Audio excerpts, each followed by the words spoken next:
Hello guys, welcome back to study spoken English. Study spoken English में आपका स्वागत है। मैं हूं राकेश भगत सर और आज आप पढ़ेंगे वर्ड फॉर्मेशन। गाइस, मैं वर्ड फॉर्मेशन बताता रहता हूं कभी कभी, तो वर्ड फॉर्मेशन इसलिए बताता हूं कि जब आप वर्ड फॉर्मेशन को सीखेंगे तो आपको बहुत सारे ऐसे शब्द हैं जो बनाने आ जाएगा। यानी कुछ शब्द तो ऐसे होते हैं जो हमारे डिक्शनरी में उपलब्ध होते हैं और कुछ शब्द ऐसे होते हैं जिसे हमें कुछ कुछ शब्दों को जोड़कर एक नया शब्द बना लेना होता है। जैसे हम अगर कहें कि दैट, तो इस दैट का मतलब होता है वह, और यह दूर के लिए प्रयोग होता है। अगर हम कहें दिस, तो इसका मतलब यह होता है और यह करीब के लिए प्रयोग होता है। लेकिन अगर यहाँ पे हम वन कहें, ONE, वन, तो वन का मतलब एक होता है, और यहाँ भी कहें वन, तो इस वन का मतलब एक होता है। लेकिन अगर हम दोनों को एक साथ जोड़ दें, जैसे दैट और वन, तो हम अगर ऐसा लिख दें दैट और यहाँ लिखें वन, तो इस दैट वन का मतलब होता है वो वाला, वो वाला। हमने दिस लिखा, इसका मतलब यह, वन लिखा है, इसका मतलब एक, और अगर हम लिख देते हैं दिस वन, तो इसका मतलब हो जाता है ये वाला, ये वाला, यानी यह वन। तो इससे ये पता चलता है कि वर्ड अलग अलग होते हैं और अलग अलग वर्डों को जब हम एक साथ सजा देते हैं तो एक अलग अर्थ निकल जाता है। तो ऐसे में हम क्या पाते हैं कि पहले एडजेक्टिव लगाना है। क्या लगाना है? एडजेक्टिव लगाना है, और एडजेक्टिव के बाद में वन लगाना है, और इससे जो शब्द बनेंगे उसका अर्थ वाला या वाली निकलेगा, वाला या वाली अर्थ निकलेगा। तो जैसे एडजेक्टिव में हमने लिखा रेड, तो रेड का मतलब क्या होता है? लाल, और उसमें हमने लगा दिया वन, तो हो गया रेड वन। तो रेड वन का मतलब क्या होता है? लाल वाला। इसी तरह से लिखा येलो, तो येलो का मतलब क्या होता है? पीला, और उसमें वन लगा दिया तो हो गया पीला वाला।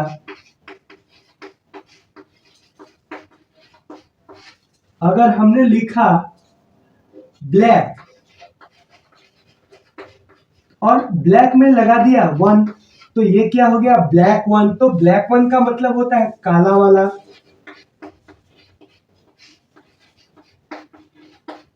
इसी तरह से हमने लिखा व्हाइट, तो व्हाइट का मतलब होता है सफेद, और उसमें वन लगा दिया, तो ये क्या हो गया? White one. व्हाइट वन का मतलब क्या होता है? सफेद वाला।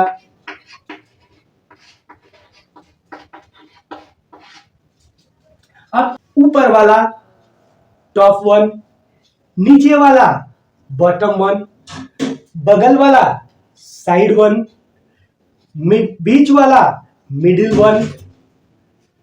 तो इस तरह से आप छोटे छोटे शब्दों को आसानी से बना सकते हैं। आइए हम कुछ और भी शब्द, आप स्मॉल, SMALL, स्मॉल, आप लिखिए बिग, आप लिखिए फैट, ये सब एडजेक्टिव है। थीन, थीन मतलब होता है पतला। स्लिम, स्लिम मतलब भी होता है पतला।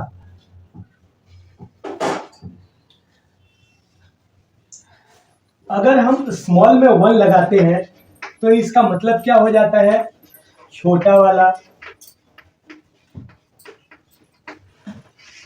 अब देखिए, बिग में वन लगा दिया तो क्या हो जाएगा? बिग वन, मतलब बड़ा वाला। फैट में वन लगाया तो इसका मतलब क्या हो गया? मोटा वाला। अब मोटा वाला ये इंसान के लिए हो गया, मोटा वाला। अब थिन वन, तो इसका मतलब भी होता है पतला वाला।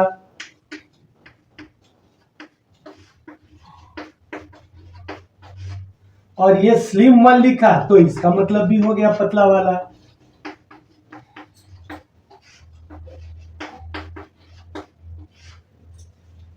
तो इस तरह से क्या है कि आप एडजेक्टिव में वन लगाते जाइए और नए नए शब्द बनाते जाइए। आप कहेंगे सर इसका इस्तेमाल कहाँ होता है, तो बिल्कुल सही बात है, कहाँ इस्तेमाल होता है। आप दुकान पे जाते हैं, दुकान पे आपको देखने को मिलता है कि जब हमें उस वस्तु के बारे में नहीं पता होता है जिसे हमें खरीदना होता है, तो हम क्या करते हैं, बोलते हैं भैया वो वाला दिखाना। तो ये वो वाला दिखाना, तो वो वाला के लिए हमारे पास सब नहीं मिलता है। तो हम क्या करेंगे, इस तरह के वर्ड फॉर्मेशन के सहायता से जो हमें शब्द मिलेंगे उसका इस्तेमाल करेंगे कि वो वाला दिखाना। तो वो वाला दिखाना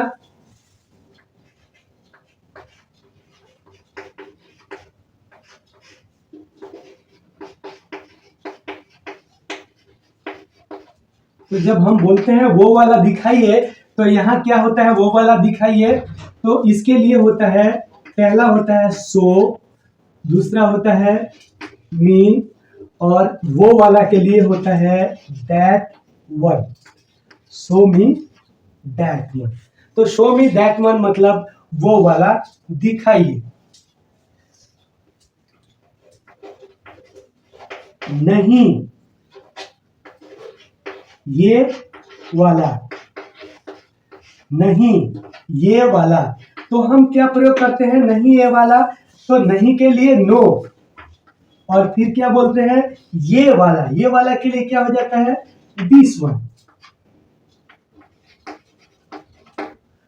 तो इस तरह से हम जब दुकानों में जाते हैं तो हम बात करते हैं कि सोमी दैट वन, वो वाला दिखाइए, नहीं ये वाला, नो दिस वन। तो आई वांट मिडिल वन, मैं बीच वाला चाहता हूं, मैं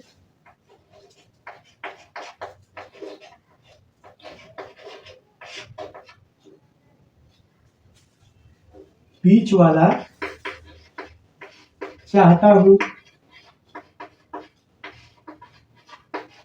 तो मैं बीच वाला चाहता हूं तो क्या हो जाएगा, आई वांट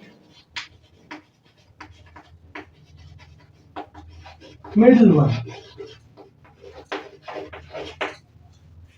तो इस तरह से आप वाक्य में भी प्रयोग करते जाएंगे और आप जितना चाहें एडजेक्टिव के साथ में वन लगाकर और नए नए शब्दों का निर्माण करते जाएंगे। अगर वीडियो आपको अच्छी लगती है तो प्लीज लाइक करें, सब्सक्राइब करें, अपने दोस्तों में शेयर करना ना भूलें। बिल्कुल मैं आपसे बोल रहा हूं, सब्सक्राइब करना ना भूलें और लाइक भी करते जाएं।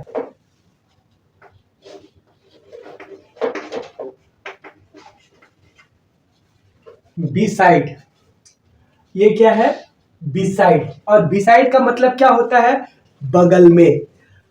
अब यहां पे हमने कुछ छोड़ा, ठीक है, के बगल में, और जो भी यहां पे लगाऊंगा एक नया अर्थ बनता जाएगा।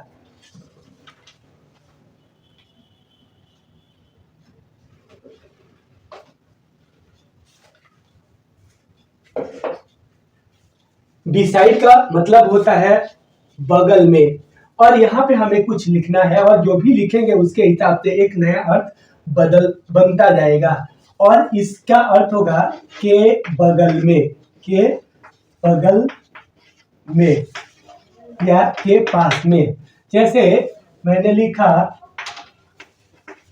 बिसाइड मी, तो बिसाइड मी का मतलब होता है मेरे बगल में।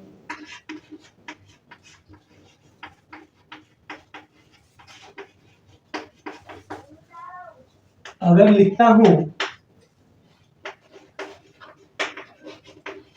बिसाइड यू, मतलब तुम्हारे बगल में।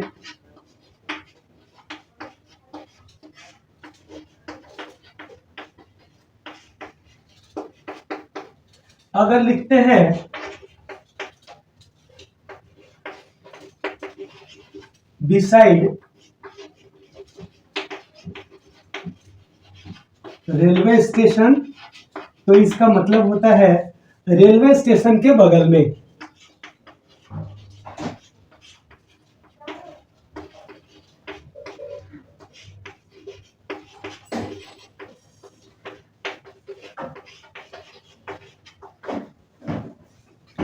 अगर हम लिखते हैं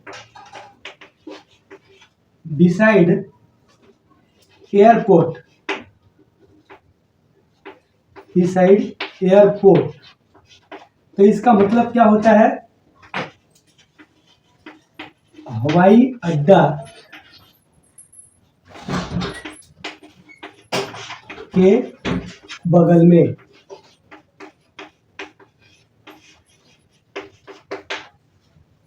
अगर हम लिखते हैं बिसाइड हिम, तो इसका मतलब होता है उसके बगल में।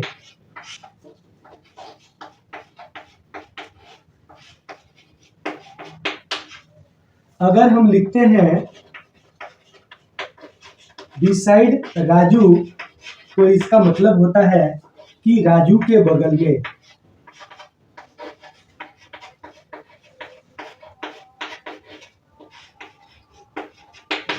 तो इस तरह से आप बिसाइड के बाद में एक एक नए नए वर्ड लिखते जाइए और नए नए शब्द बनाते जाइए। जैसे जैसे आप वर्ड बनाते जाएंगे आपका वर्ड बनता जाएगा और उसे अपने वाक्यों में प्रयोग करने की कोशिश कीजिए। अब आप कहेंगे तो मैं कुछ आपको वाक्य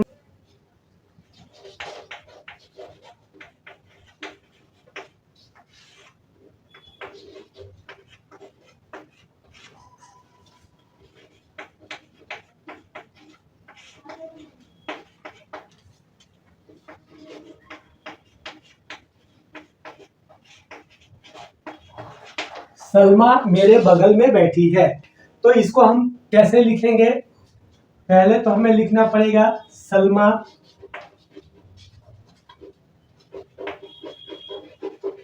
Salma is sitting, Salma is sitting. अब हमने लिखा था बिसाइड मी, बिसाइड मी मतलब मेरे बगल में, तो Salma is sitting beside me, Salma मेरे बगल में बैठी है।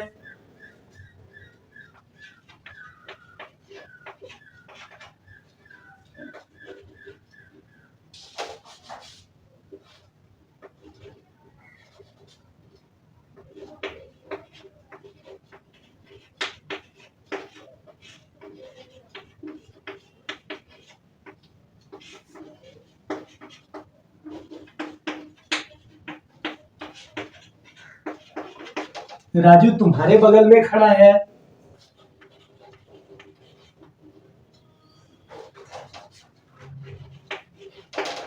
Raju is standing beside you, Raju is standing beside you, तो बिसाइड यू मतलब तुम्हारे बगल में। तो इस तरह से आप वाक्यों को चाहे तो अच्छे से अच्छे वाक्य बना सकते हैं, बड़े से बड़े वाक्य बना सकते हैं। तो पहले आप वर्ड फॉर्मेशन सीखें और वर्ड फॉर्मेशन के सीख बाद आप टेंस को सीखते हैं, उसमें इसको इस्तेमाल करने की कोशिश करें ताकि आपकी वर्ड पावर भी बढ़े और साथ साथ आपके वाक्य बनाने की कैपेसिटी भी बढ़े ताकि आप अच्छे से अच्छे इंग्लिश सीख सकें। अगर आपको वीडियो अच्छी लगती है तो प्लीज़ लाइक करें, सब्सक्राइब करें। फिर मिलूंगा नेक्स्ट वीडियो में।